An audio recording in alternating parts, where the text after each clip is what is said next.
my name's Kate and I'm a potsy from Australia.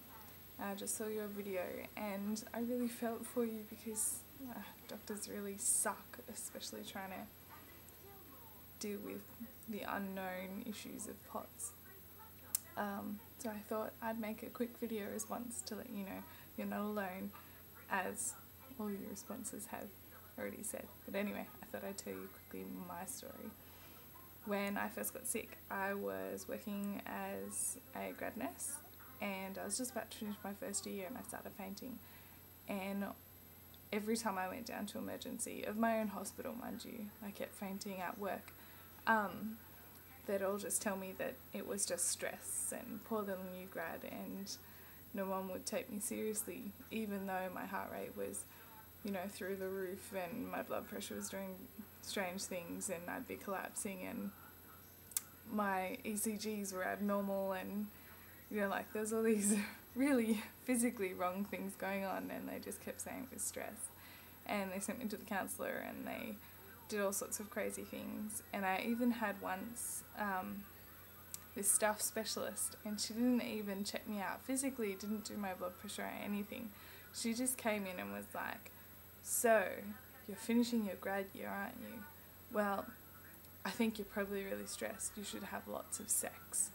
And I couldn't believe it. I was like, you do realise I've just been unconscious, and the last 2 weeks have been absolute hell for me, and here she was just telling me I need to have sex and that would cure everything, which is the most ridiculous thing I've ever heard. I was so offended, and I've made sure never that I've seen her again. And it took, I suppose it was kind of only a short amount of time, because it took about 2 weeks before I ended up being admitted to hospital. And I went to a different hospital and they decided that yes, there was something wrong. But even then, because they didn't know what it was, it still took me another 4 or 5 months to get diagnosed.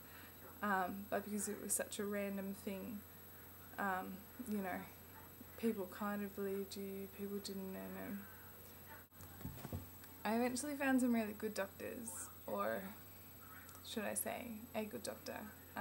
Ended up getting diagnosed by a neurologist, and she's apparently the guru in my part of Australia, and she was so incredibly rude. I went through all the autonomic testing, and in the end of it she was just like, "Oh, you have POTS," and then gave me a very generic list of things that I should do, and didn't pay any attention to my actual symptoms, like I get really high blood pressure instead of really low, so adding copious amounts of salt to anything I do is far more risky for me, as it will increase my blood pressure even more. And she was just so rude, she wouldn't listen, and her nurse that worked with her when we were doing the tilt test, she just was so incredibly rude. The tilt is horrendous, and I was in tears and gagging and vomiting and in and out of consciousness, and she just told me to get over it and I need to stop making such a fuss and just get through the test, and that was so rude. But my doctor that I end up staying with now, he's a cardiologist, and he's really good. He doesn't know much about POTS, but he tries, which is, I guess, the best thing. I think in the beginning it was kind of a bit more of a, oh, she's troublesome, and then he took me off my metadrine, and I fainted one day down the stairs and broke my arm, and thankfully that was it, not my neck or anything. And since then he's taken me seriously, although he hasn't seen me faint yet. Everyone else has. All the many times I've been in hospital, the nurses and his fellow doctors, but he actually hasn't seen it, which I think probably would help him. For some reason people seem to take you seriously once you faint. But hang on, my clock is just gone because it's 4 in the afternoon here.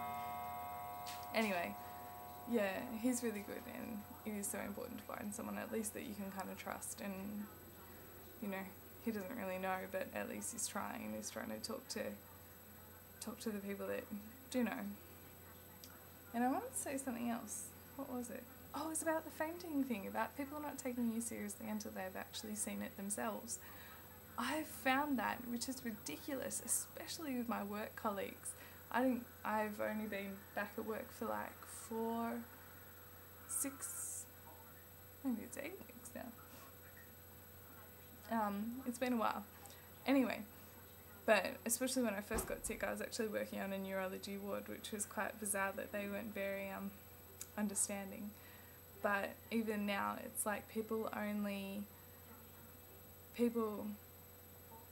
it's like they really understand once they see you fall. I even had a student the other day. I was walking down the corridor and I was joking with one of my colleagues. He's like, "You alright?" And I'm like, "Oh yeah, I think I'm gonna faint. I just need a chair." And I was actually feeling really faint.